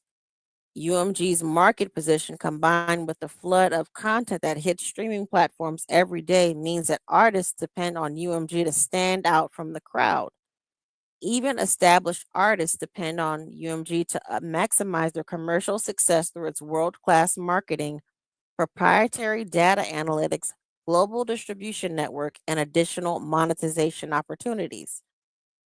Artists sign with UMG in sum because a UMG partnership promises to support the artist's music with an experienced team of professionals incentivized to advance one's career. Again, Drake benefited from this. Drake benef- Drake benefited from this. This is what they did for Drake. He's just mad. He's absolutely mad. Drake benefited from this. Everything I just read is what Drake has benefited from for the past 20 years. I'm sorry. What? 2009. So what? 16 years? No, my math is wrong. Whatever. Since 2009. UMG's executives are handsomely compensated for exploiting artistic works. UMG reports that its executive compensation is driven by its transition to more. Okay, let me read that over. UMG reports that its executive compensation is driven by its transition to more performance-based packages. UMG executives, including, sorry y'all, y'all can keep up with me. Um, where are we at? including those at Interscope, have an annual incentive program through which they are rewarded for meeting and surpassing sales and profit projections, among other metrics. The incentives are largely based on the specific UMG division rather than the performance of UMG more generally. For example, the annual incentive or bonus of Interscope CEO John Janik is based 90% on the financial success of Interscope and only 10% on the financial success of UMG generally. Why they gotta put the man's business out there like that? This division based incentive structure creates perverse incentives within UMG. Oh, now it's perverse, Drake. Okay. Mr. Janik and other Interscope executives are incentivized to maximize the financial success of the Interscope labels without taking into account the impact on other UMG labels. For example, through promotion of the recording, remember the recording is not like us, and its revitalizing impact on Kendrick Lamar's entire recording catalog, including his first 5 studio albums, Interscope and its executives benefit regardless of the effect on other UMG labels like Republic, which represents Drake. UMG and Drake have a long partnership. UMG began profiting off of Drake's art in 2009. The parties extended their contract in 2022. After announcing the 2022 contract extension, Sir Grange described Drake as one of the biggest artists of today and expressed that UMG couldn't be more excited about what lies ahead for its relationship with Drake. Through the contract extension, UMG profits from its exclusive right to exploit Drake's music. Hang on. What page am I at? I'm at page 20. Y'all, we might not finish this tonight. We might have to do what do I have planned tomorrow? Ain't got no man, so we might have to do a part 2 of this. But is everybody keeping up? Let's see. 21. Okay. Cuz I mean most of if we'll get further in here, let me just look real quick. I'm on page 21. Yeah, the slides. Okay. We're going to see how far we get. We'll see. The contract between UMG and Drake is up for renegotiation by 2025. By the spring of 2024, UMG understood that the rise of streaming platforms had enhanced the bargaining power of artists. Established artists whose contracts are coming up for renewal are in an improved position to demand higher take rates due to the improvement in the visibility of cash flows and risk reduction. And as described below on information and belief, UMG was incentivized to act, and in fact did act, in a manner to reduce that bargaining leverage in advance of upcoming negotiations with Drake over contract renewal. D. UMG has licensing and publishing rights over Kendrick Lamar's music. On information and belief from 2012 through 2023, Kendrick Lamar was signed to an exclusive production company agreement with Top Dog Entertainment, TDE. What up? Which in turn furnished his exclusive recording services to the Aftermath Entertainment record imprint, a joint venture of Interscope. The sound recording copyrights to Kendrick Lamar's first 5 studio albums are owned and controlled by Interscope.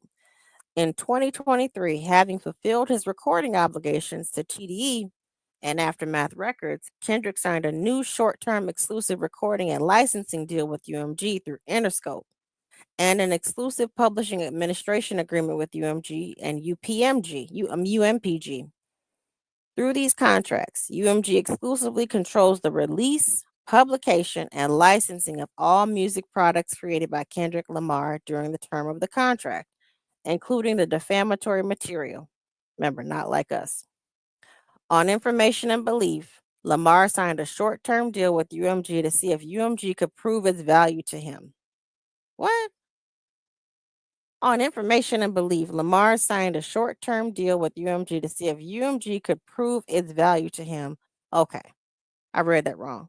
I was thinking, whatever, to promote him more effectively than any other music company could in a compressed time frame. Hang on, let me flip the page. We go. If successful, Lamar would then continue his relationship with UMG through a new longer term contract on information and belief that long-term deal was consummated in December of 2024. Wait a minute. What is he saying? If successful, Lamar would then continue his relationship with UMG through a new longer term contract on information and believe that long-term deal was consummated in December of 2024. So he's saying that Kendrick re-signed with UMG in 2024. Just signed. Okay. Okay. I haven't heard. It's the first time I'm hearing this, y'all.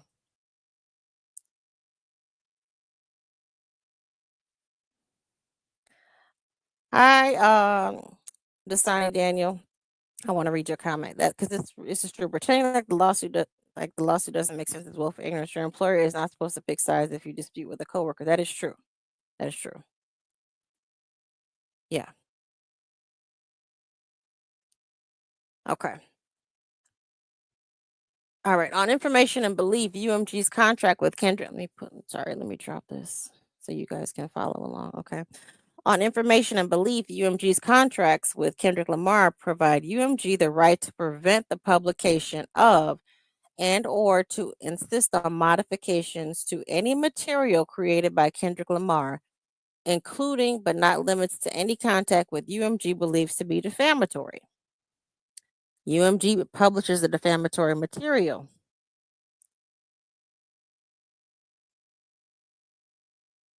Okay, so you're saying B. Williams? Let me pause for a second. I think he's saying Kenny was in a trial period with UMG and it coincides with the re-up on Drake's contract.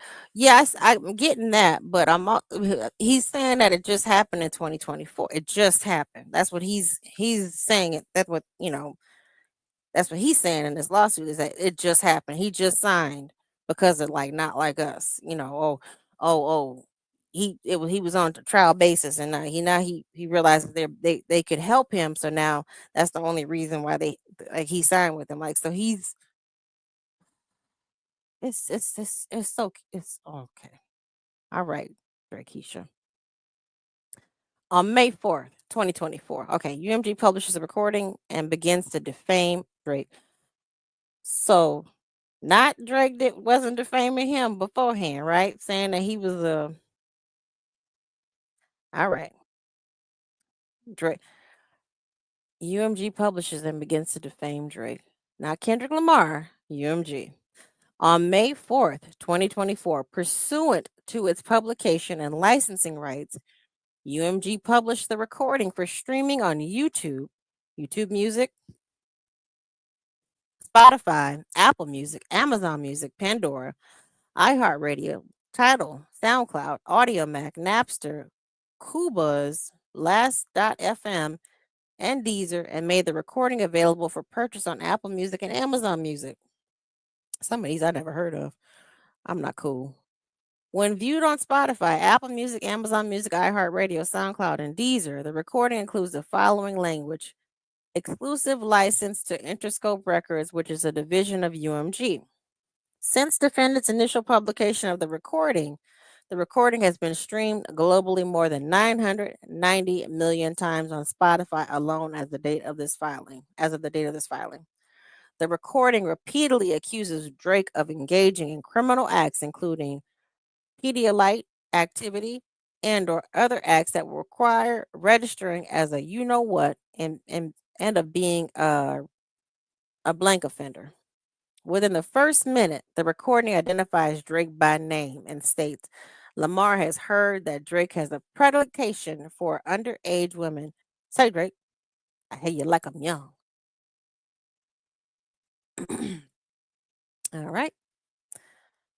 The next line is the thinly veiled threat that Drake should be careful that he never ends up in prison, a place where bad people are notoriously the targets of violence.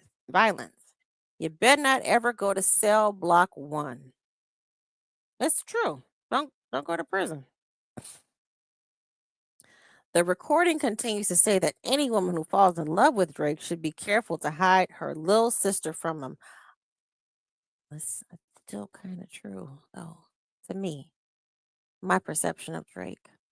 Next, in perverse reference to Drake's 2021 album, Certified Lover Boy, Certified Lover Boy, Certified Pedophile, you Pedialites, in a play on the dual meaning of a minor, excuse me, in a play on the dual meaning of minor, a person under the age of 18 in a musical scale.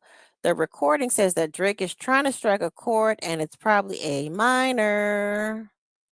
Now, mind you, day before, Drake said that Kendrick's baby mama, uh, one of her kids by Kendrick is supposed to be for Kendrick's business partner and best friend Dave Free, and he held the line just like Kendrick did.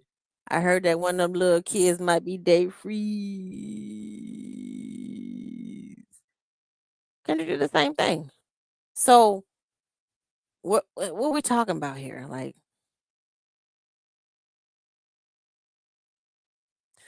this is crazy. Later in the recording, Lamar describes Drake as Malibu's most wanted.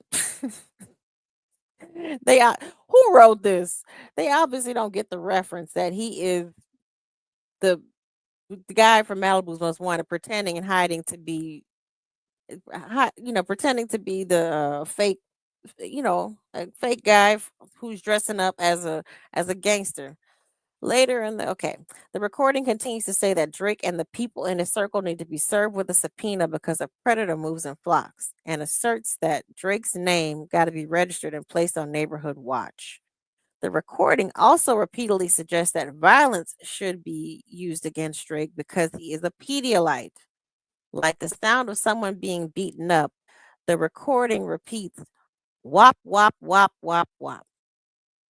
And then says Lamar will F him up. He doesn't actually say that. He says dot, dot, fuck him up. I'm going to do my stuff. But okay. Later, the recording threatens that if Drake comes to Oakland, where Lamar grew up, that is not true. Lamar is from Compton. Who wrote this? Another white woman. Where Lamar grew up, he will not make it out alive. I think that Oakland show gonna be your last stop. That can be taken two ways. Like, this is the last time we're gonna let you in Oakland. Like, you can't just you're not cool here anymore.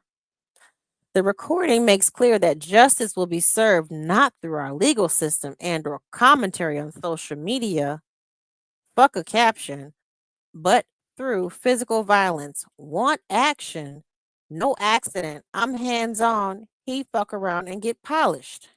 Now, hold on. Okay, we're on the same page, y'all. Okay, page 24. Now, again, the day before, Drake had a line in his song that says, "You gonna make me chip a nail," right?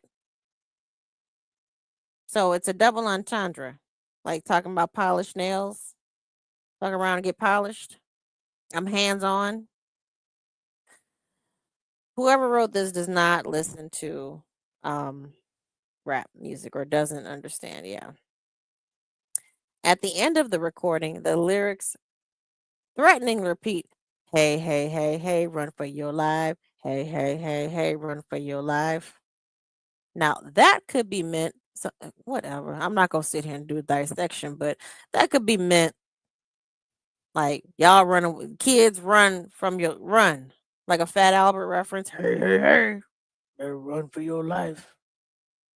The recording contains numerous additional statements that imply the existence of evidence to support the allegations against Drake. The recording threatens that Lamar could reveal more secrets about Drake. Rabbit hole is still deep. I can go further, I promise.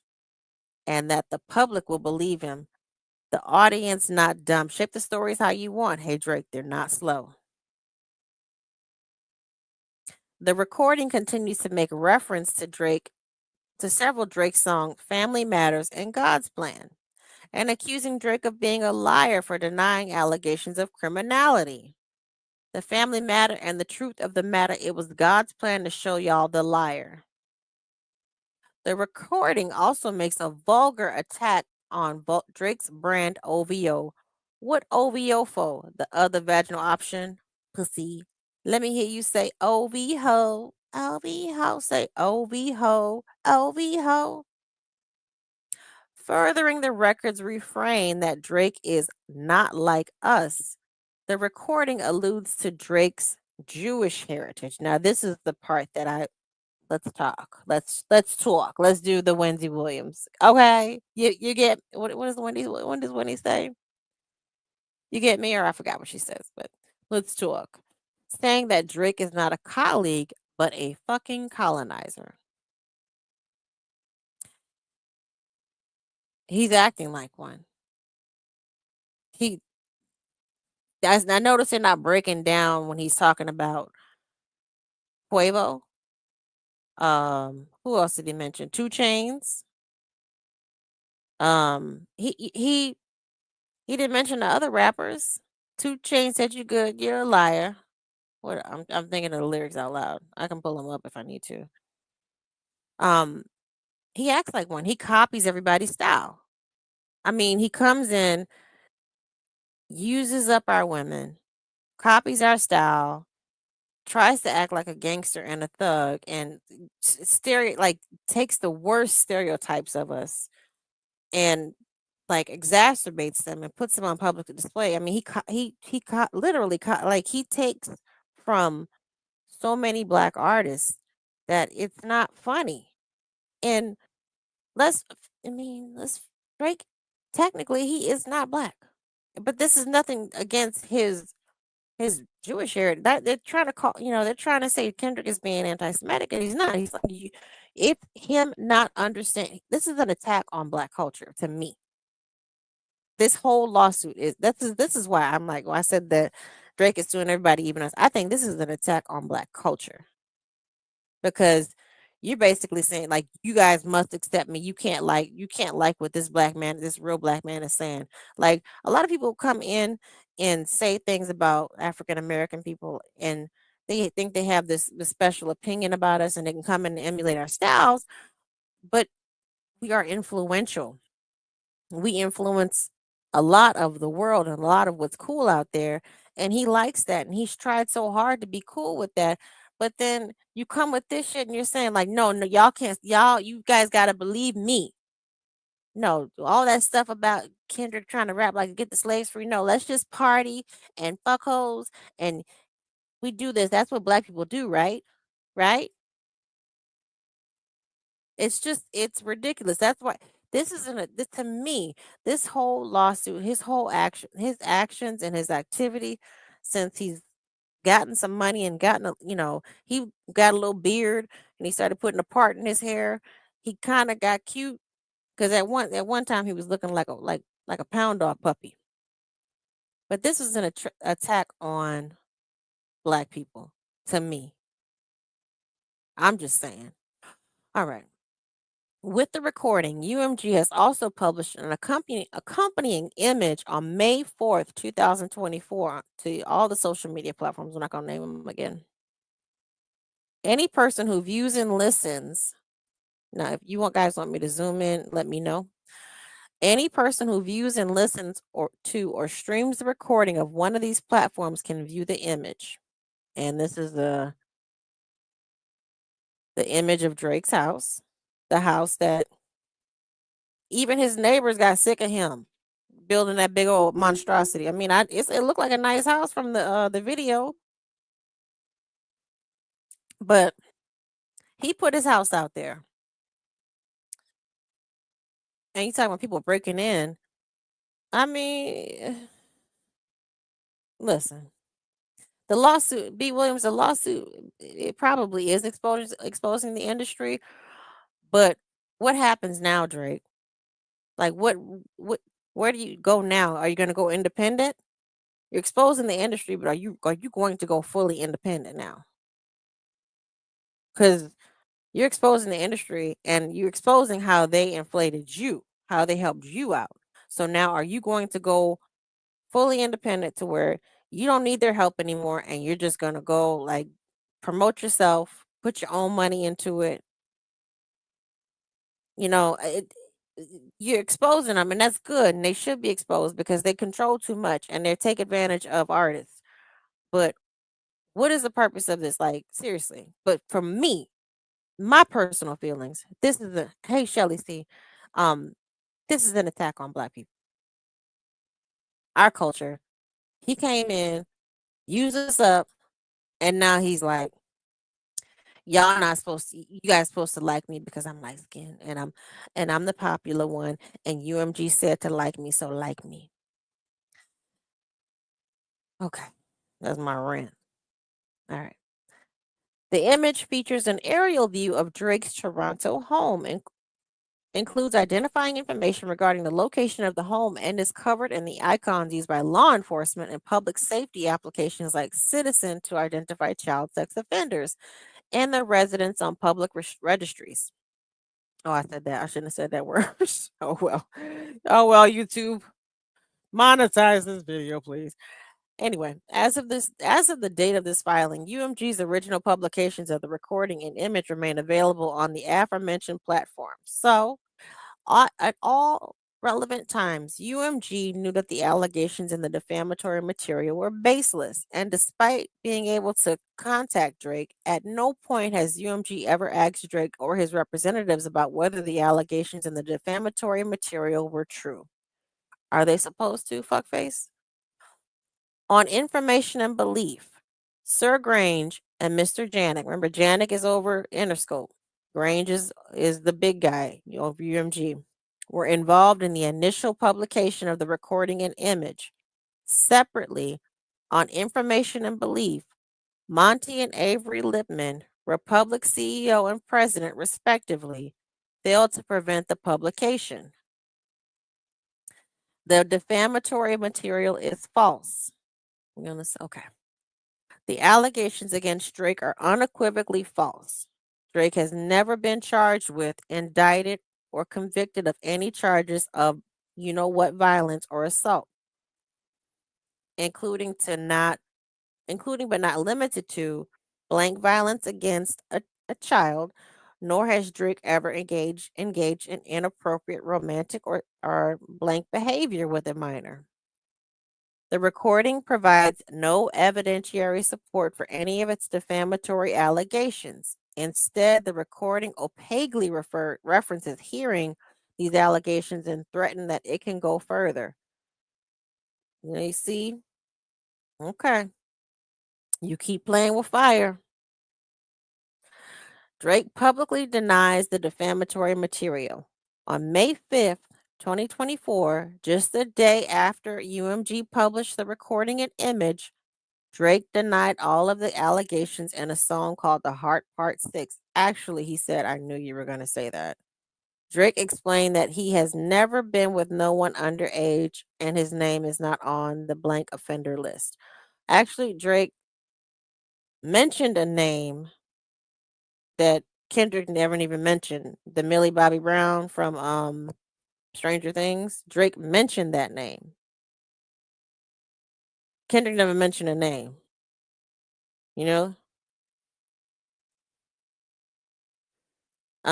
Drake put the name out there. So you know that you're being inappropriate. Like people looking at you weird. So like, dude, just knock it off. Just date a woman your own age. I mean, you're having babies with women you're the right age, but go get married. Go do something. Go get a mail order bride or something. I mean, do something. Despite being able to contact Drake, UMG did not ask Drake or his representatives to discuss his denials of the allegations contained within the defamatory material. D.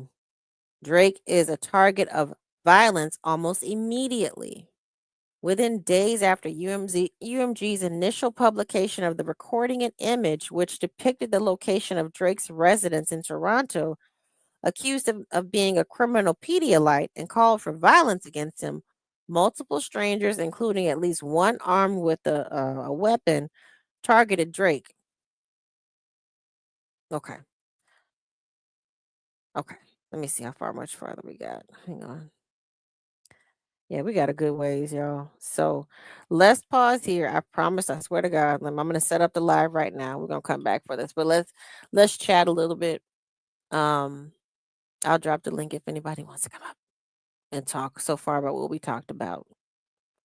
Because I'm starting to get my throat's starting to get tired. So what y'all think? I want to hear y'all's thoughts so far on I'm gonna hear your thoughts so far on what he's saying and like my views on this because this is interesting. It's interesting, and I'm gonna say hi to everyone who came in. I have been reading, so I'm at 73. We're gonna pause there right now. I'm gonna set up the live right now for tomorrow afternoon.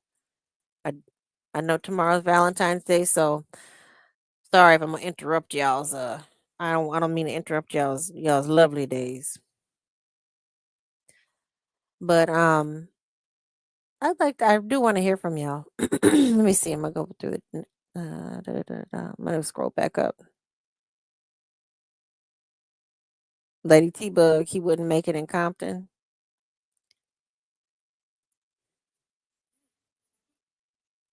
Using the lyrics in legal matters feels very cringe. It does, and it feels it's like a microaggression against black people. You know, I'm not somebody who like cries, wolf when it comes to racism. Like if it's real, I tend to let a lot of stuff roll off my back. This shit just doesn't sit right with me. It doesn't sit well with me, you know. Like he comes and just entitled. Like you need to you they're not. I'm the favorite, and it just feels like a lot of entitlement. Anthony mentioned though I wouldn't say he put it out there. It was a response to a general narrative. Okay. The lawsuit might be exposing the industry, though. Yeah, it hasn't been anything other than a business dispute. Why would he? Had it been anything other than a business dispute, why wouldn't he sue Kendrick himself? That has been my point, Dasani Daniel. Why not just go straight for Kendrick? Just go like if you say I mean, but I guess he doesn't want to seem like too corny. You know what I'm saying? Like too much of a troll or too weak because everybody's clowning him at this point. Everybody's clowning him. And I said what I said. I got your links. The NFL is tripping. I tried to put some of them in in shorts. Girl, YouTube said hell no. So yeah, YouTube was like nope. NFL, even though they're making millions, and they're like nope. You cannot use this. But yes, so we're gonna. I don't nobody else see anybody coming up. So we're gonna wrap this up. Thank you for everyone coming by, and I appreciate you. I'm gonna set up the live for around the same time tomorrow. Thank you, Aries One, for my super chat. I want to say thank you. Thank you to everyone who came in and out, and I really do appreciate y'all for hanging in there with me for 2 hours. I have been in meetings all day, and I've been talking for 2 hours, so I am just starting. My voice is starting to get strained. So I appreciate y'all for hanging in there. Come back tomorrow. We're gonna finish. We're gonna get through it. I'm gonna have my lozenges, and because I got another. I mean, I have meetings tomorrow, but I ain't got them like I did today. So um, y'all have a good evening. Let me play my outro. I hope everybody has a great evening.